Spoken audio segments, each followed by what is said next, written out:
Hello, everybody. Welcome back after a long break to the Boss Rush Spotlight podcast, the developer and creator interview series by Boss Rush. I am your host, returning, Stephanie Klimov, and along I have my co-pilot, Pat.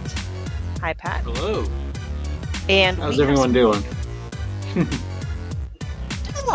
Doing well. I'm finally crawling out of the PAX East depression.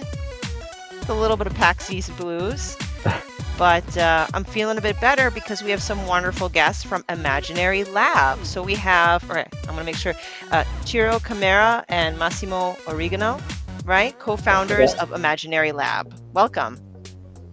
Hi all, hi guys. Thanks for this opportunity, and we are really happy to be here. So let's talk about our new game if you want. Oh, absolutely would love to. But let's give a little bit of a highlight. So Imaginarylab is a video game studio created, hey, happy 10-year anniversary, right? It's been about 10 years since 2015. Yep, I'm like, I can do math. Based in Italy, whose games include point-and-click adventures, Willy Morgan and The Curse of Bone Town, and their upcoming project, Whirlight, No Time to Trip. So I will provide their platforms, anything to plug their websites and social media in our show notes, but you can find them at imaginarylab.it on various social media platforms, Facebook, X, and Instagram.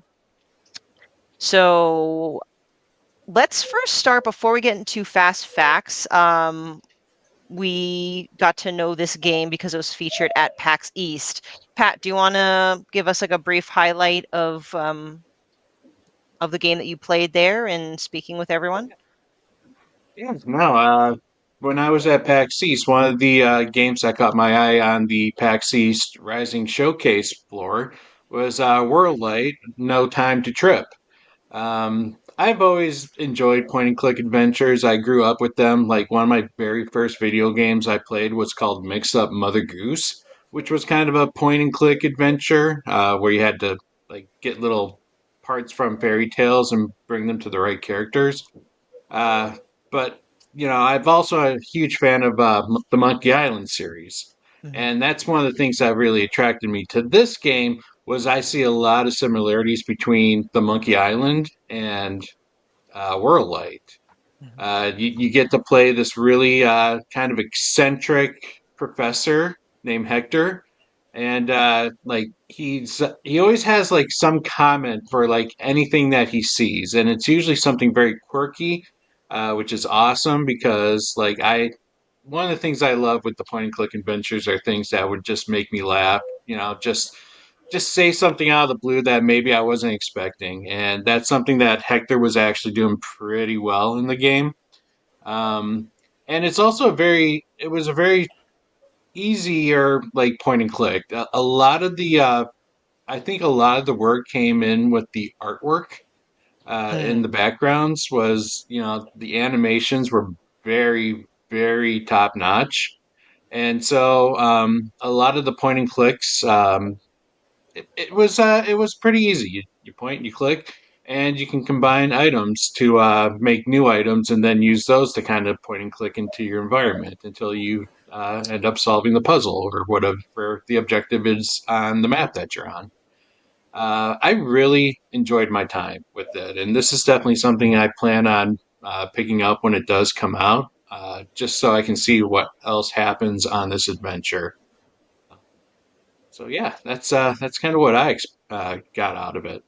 Well, I'm glad you're able to experience it. I always look forward to the games that, especially that are cherry picked for PAX Rising. So I took a little bit from the Steam description and the website. So for some fast facts about their latest project, Whirllight No Time to Trip, point and click adventure, like you said, that stars an eccentric inventor named Hector who is looking for inspiration for a new creation.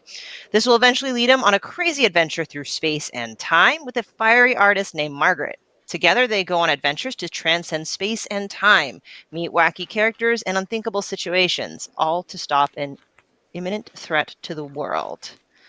So, before we dig in further, I have a couple rapid fire gauntlet questions just to kind of break the ice, have a little fun, get to know you as creators.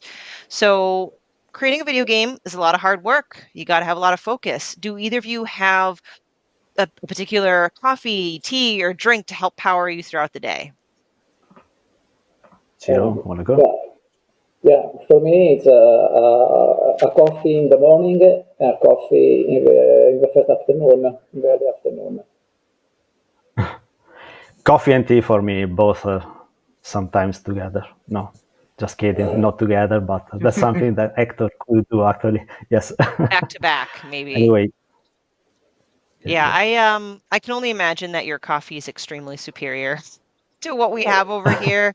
It's a little embarrassing, but I actually had a close family member spend some time in Italy, and they brought me, well, I should have brought it over, this adorable little device where you would actually put it over a flame, and then it would pour out coffee in these two little cups, and it actually tastes amazing. I prefer to make my coffee that way. Yes, I just it's a wish we shared. mocha. Yes. It's called mocha. Yes, yes, and that's something that every Italian use every day. So yes, I confirm. Love it. So speaking about video games, you're in the development space, but what do you consider a most underrated or overrated game in your opinion? Can be either or. Well, actually, there's not really a lot of time to play lately, so Mm, uh, it's difficult for me to answer to this question. I kind of problematic, yes, because lately I'm not playing too much. Or you make the games, or you play them. I don't have time right now to play them. So sorry, I can't answer. that's fine. Well, what's maybe one of your favorite games then? Yeah, that's an easier Oh one. well, lately played again with the Amanita Designs games. I really love them a lot.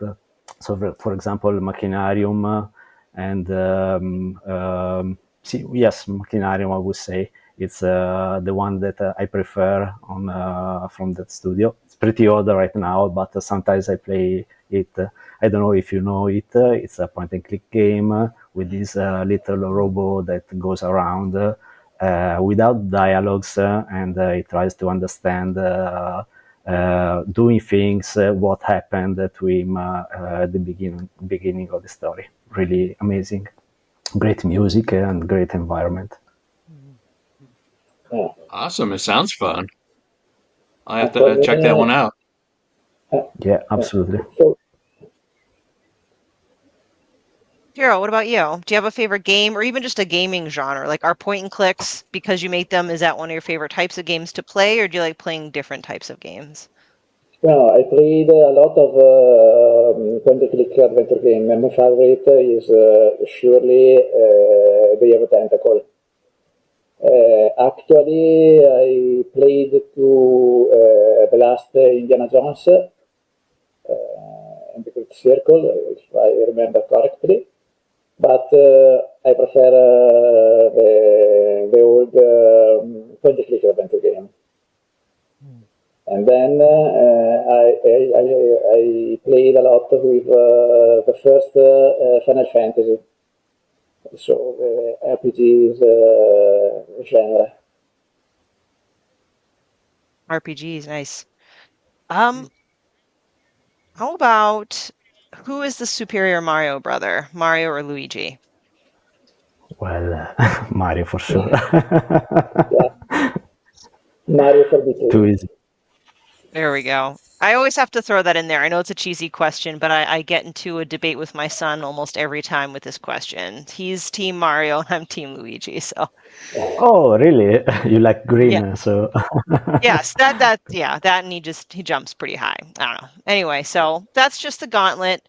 Um, so let's just move on to the game itself. So whether or not you've attended, how has the experience of PAX East been for you guys? Did you guys receive a lot of feedback? Anything that you took away from it to help further your development?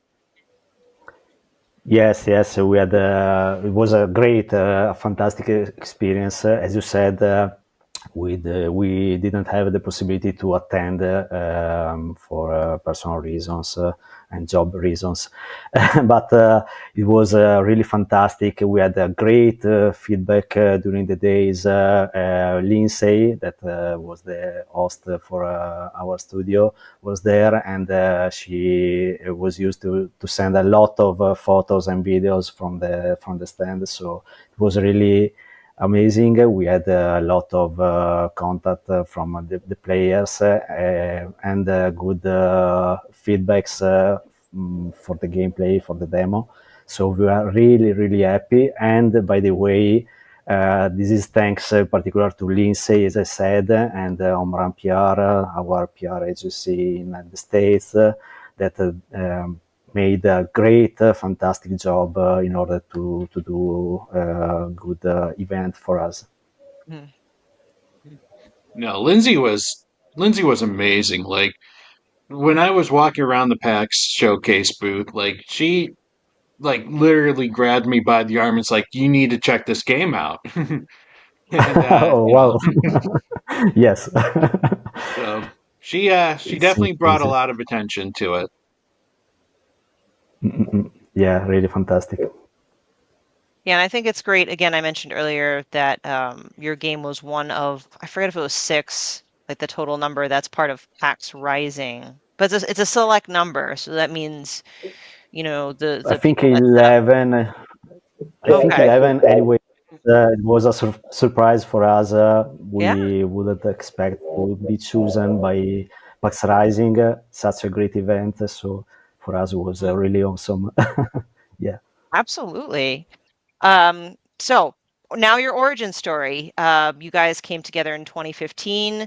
Tell us how you came to create video games. Did you guys grow up with a gaming background, or was it more an object of passion? Tell us how you guys got together. Okay, yeah.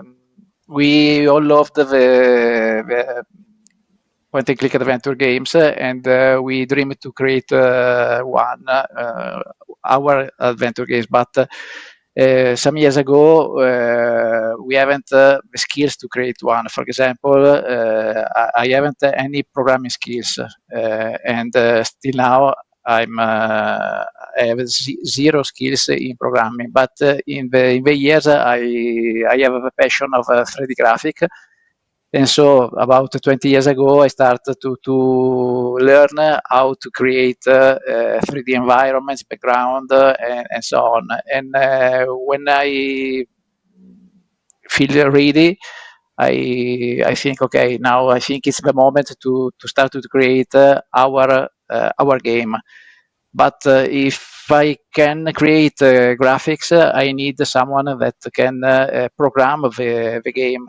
And so I met Massimo again because Massimo and me are old friends.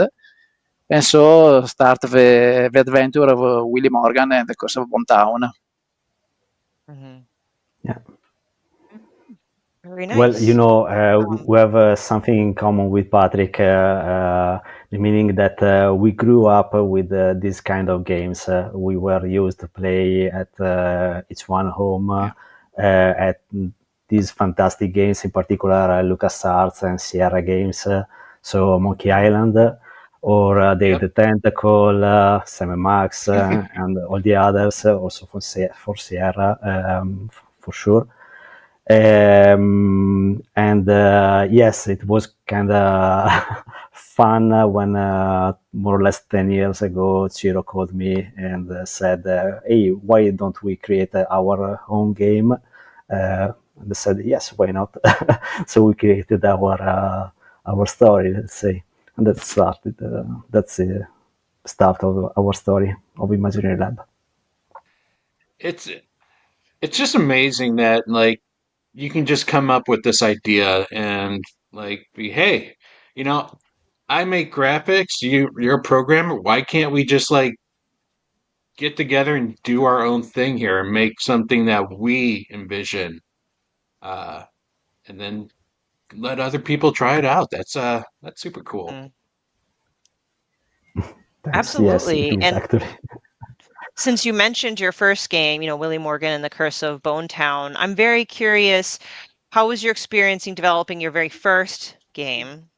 Maybe what you've learned and Oh, what you wanted to improve on or make different and apply it to your latest project. What's it been like from game 1 to game 2? totally different. For game one, it was nuts, completely mad thing because we were completely new in this world. I mean, creating games.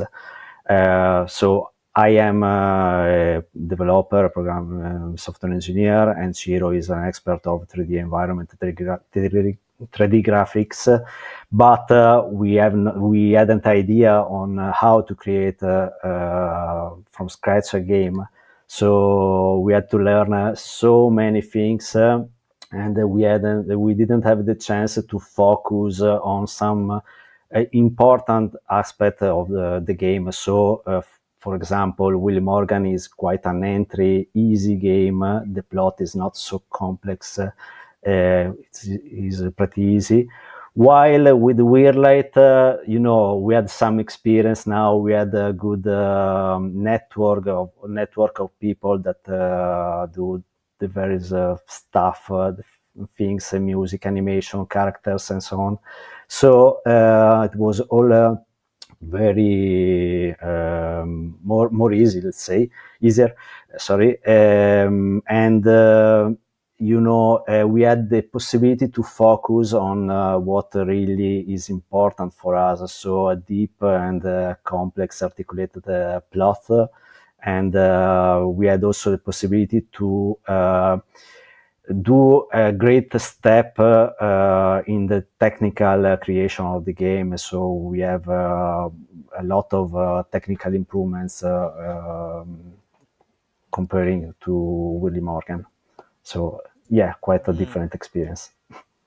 Is the town that it's set in, is that like based particularly off of like one of your hometowns, or it seems like it's Uh, very unique? Yeah, well, no, Willy Morgan, no.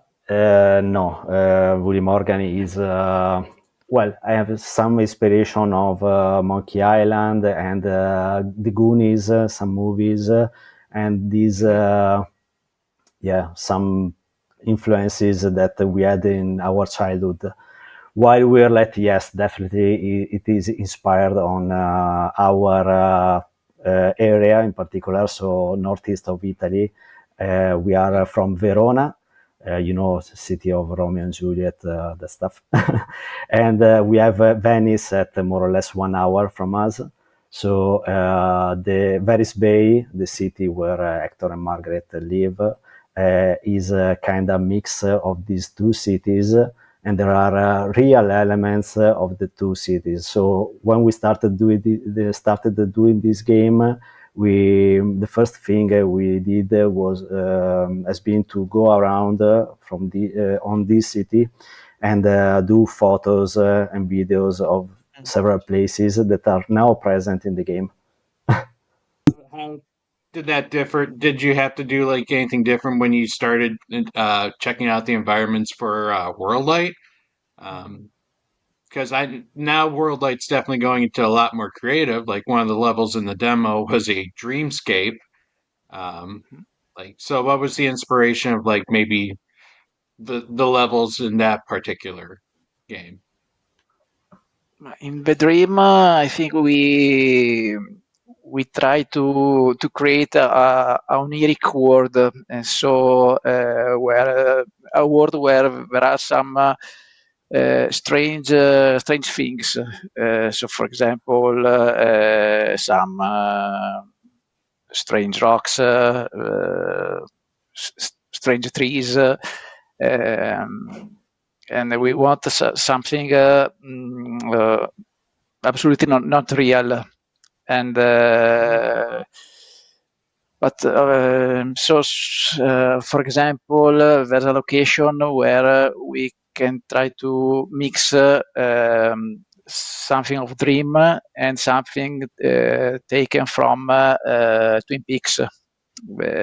Because we love Twin Peaks and there are some Easter egg in the game, and and so we try to mix all these things to create this kind of oniric world that is the first part of a game.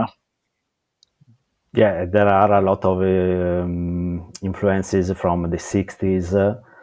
So you can see Andy Warhol's stuff, other things like that, because that's the era of actor. You know, we play a lot on time with this game. So in particular, the first part of the game is in the 60s. And actor is there, so there are a lot of references from 60s. Speaking of things that you see and inspirations, I particularly was interested in the characters and how much they stood out. You know, I understand, Pat was the one who got to get his hands on the demo, but I edited his article, and then I went on Steam and I kind of read everything, watched all the trailers, and, quite two dynamic duos. And I feel that one of the many ingredients to a well-designed game, good gameplay, good music, good art style, that they're all cohesive. But another is interesting characters, one that'll give you a reason to come to this game and make it unique. So Hector and Margaret, they're in a sense kind of like opposites in a way, more or less. But did you have particular inspirations behind those characters? How'd you come Ciro, up with want to them? take this? Okay, yeah. In general, for Whirlight, we wanted to give it Italian spirit. So, for example, as Massimo said, we want to recreate some location from our countries and for our cities, and the characters too have some references to Italian personality. So, for example, Hector is inspired by Ettore Majorana. Ettore Majorana was a famous Italian scientist, and Margaret is inspired by Margherita Hack. She's an Italian astronomer. And so, for example, Hector has the same name of Ettore Majorane, and Margaret is Margherita Hack. And so we try to put some Italian things to the characters too. Yes, we have to say that they are loosely inspired by these two scientists.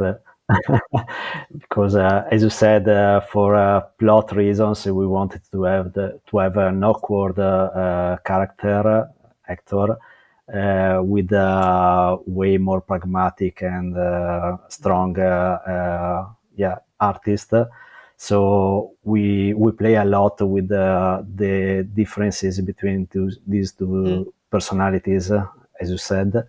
And yes, we think that the mix is kind of interesting. So Hector is fantastic, can create amazing thing, but he is completely awkward and unreliable. And for his luck, there is Margaret. He meets Margaret, that is the opposite, and together they can achieve great things.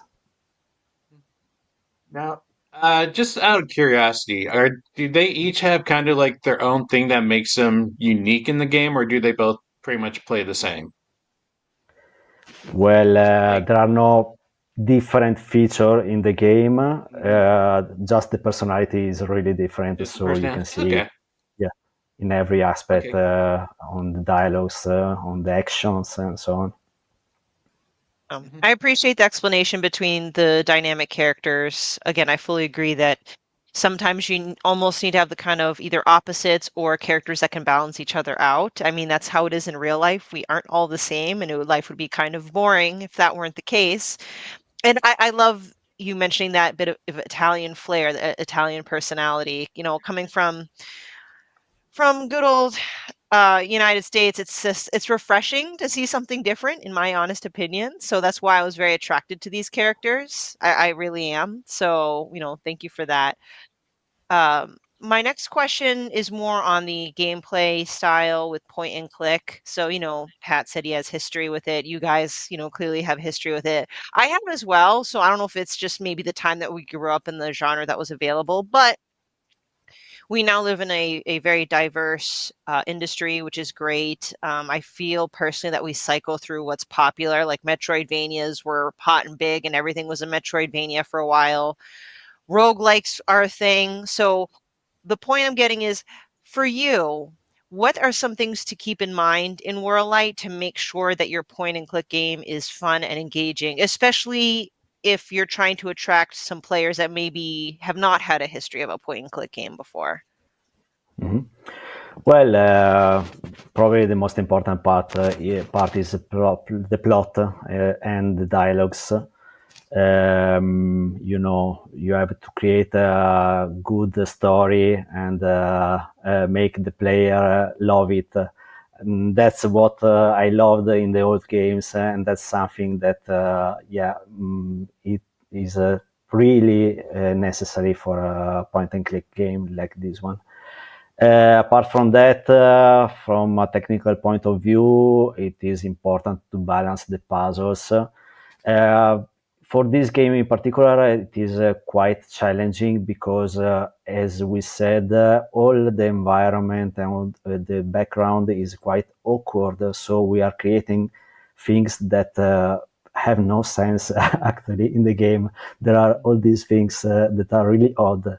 So create have this strange and quirky environment, but to give a good logic to the puzzle is pretty challenging.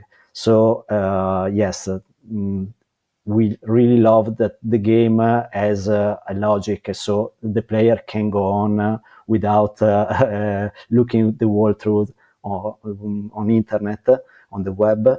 So we always try to test the puzzles in order to be sure that also if they are a little bit quirky, you can get the solution and the logic behind it.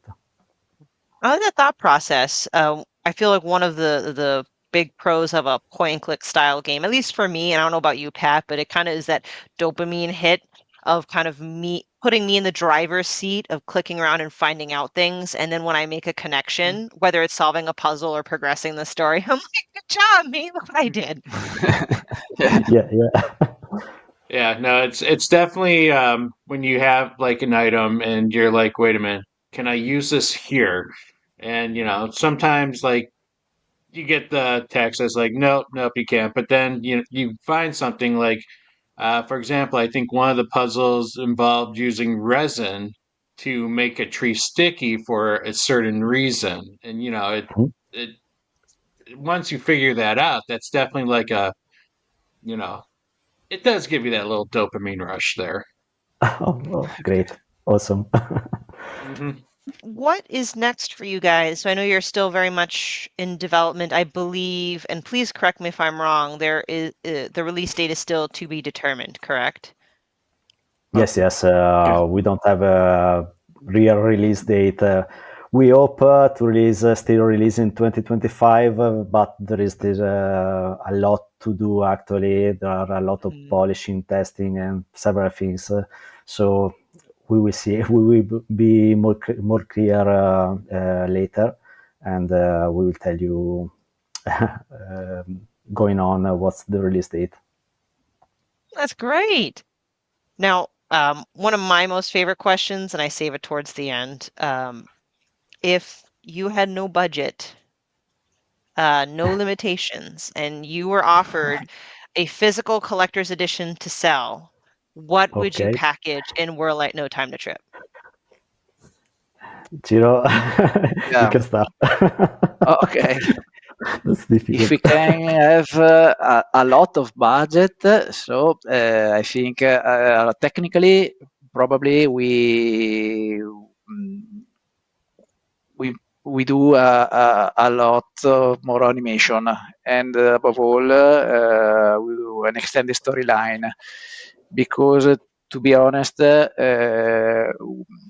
Whirlight we had to cut a very we made a lot of cut to the storyline to be in the budget and to be in the timing.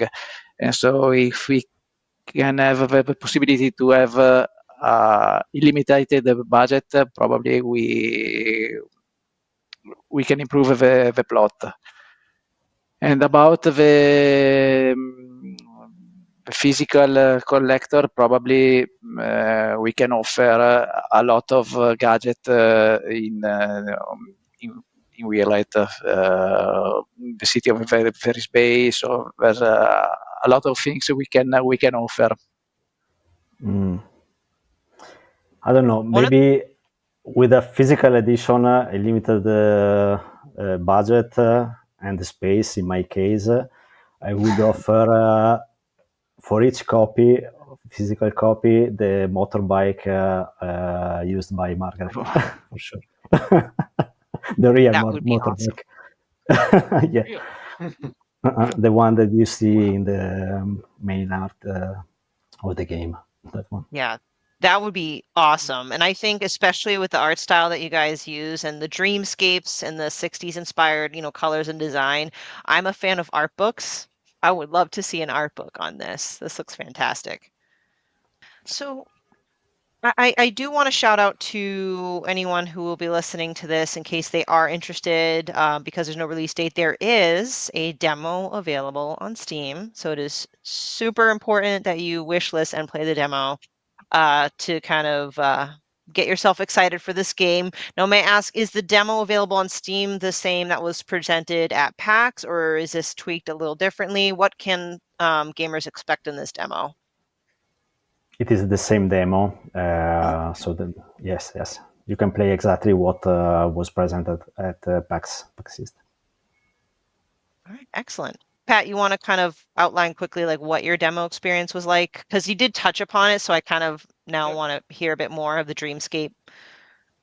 Yeah, the demos basically takes place in Hector's dream, and he's trying to find that spark for his next invention. So you're kind of going through a little bit of his mind, but it's a good level to introduce you to how the puzzles work, how to use the items on the environment, how to combine items together and then use those on the environment, and just kind of understand a little bit of how the dreamscape logic goes. Um, it was a very interesting demo, and it was one that I wasn't going to quit until I got out of the dreamscape, at least, because I really wanted to see how that ended.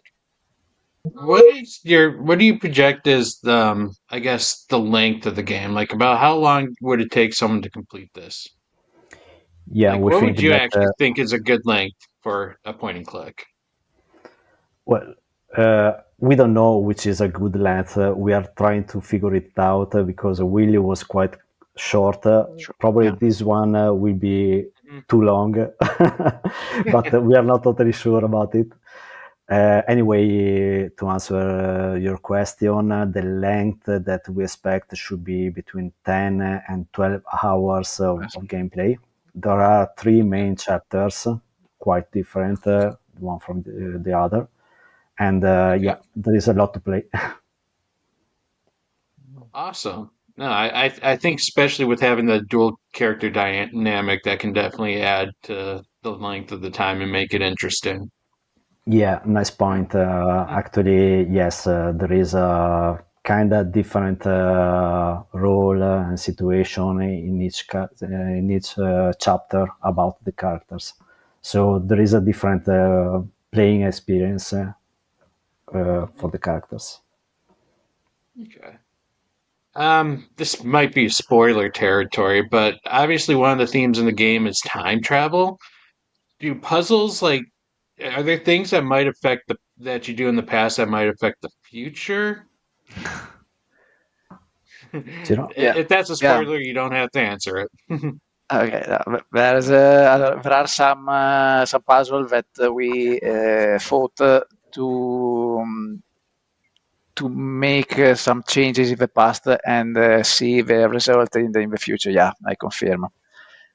But I can't tell more about it. But there are some of this type of puzzle because personally, I love this type of puzzle. I love this type of situation, and because the game was inspired by Back to the Future, and in Back to the Future there's something similar. So when Marty modified the past, and then there are some results in the future. Yeah, and also in the Day of Tentacle, there is something similar. Yeah. Well, we play a lot, yes, with travel and with all the aspect of time travels. So with the paradoxes, and we don't take them too seriously. So we, as I said, we play a lot around it. Mm-hmm. That's good. I know time travel is like a hard subject sometimes to tackle. Like, there's so many creative ideas you want to do with it, but then you also run into those people who are like, it's got to be scientific. You have to, if this happens, then, that can't possibly happen. And, maybe it erases the whole timeline altogether. And it's like, just have fun with it, okay? It doesn't need to be Um, that technical. I 100% Yeah, agree. If you're lighthearted about it, Mhm. I think it just makes the experience all the more fun.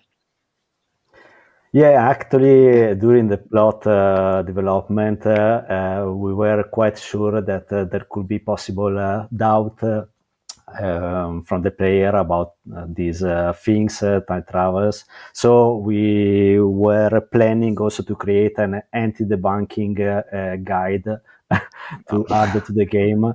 But yeah, probably it will be difficult. We need time that probably we don't have, but let's hope to create an debunking guide. Oh, well, thank you so much, guys. I do have to do a quick boilerplate. I can't talk today. Housekeeping, and then we'll say our goodbyes, unfortunately. So if you want to support the Boss Rush podcast and the Boss Rush Network, you can join our Patreon at patreon.com/Boss Rush Network at a tier that's right for you, earning perks such as early ad-free access to this and other podcasts, exclusive access to spotlight interview access threads, voting rights on Boss Rush Book Club, and much more. So again, that's patreon.com/Boss Rush Network. But as always, your listenership is always appreciated and enough for us. If you're watching a video on YouTube, please hit that subscribe button and leave us a thumbs up or comment. If you're listening on a podcast service like Apple or Spotify, consider leaving us a review, and also check out our merch at TeePublic and blah, blah, blah. A lot of stuff. I got to shorten that up. Lastly, please check out all our content review and articles on bossrush.net, including Pat's coverage of PAX East and playing Whirlight No Time to Trip. It was a fantastic article, a lot of insight while he was there playing the game. So please check it out. Again, please follow Imaginarylab as they make their progress on Whirlight No Time to Trip.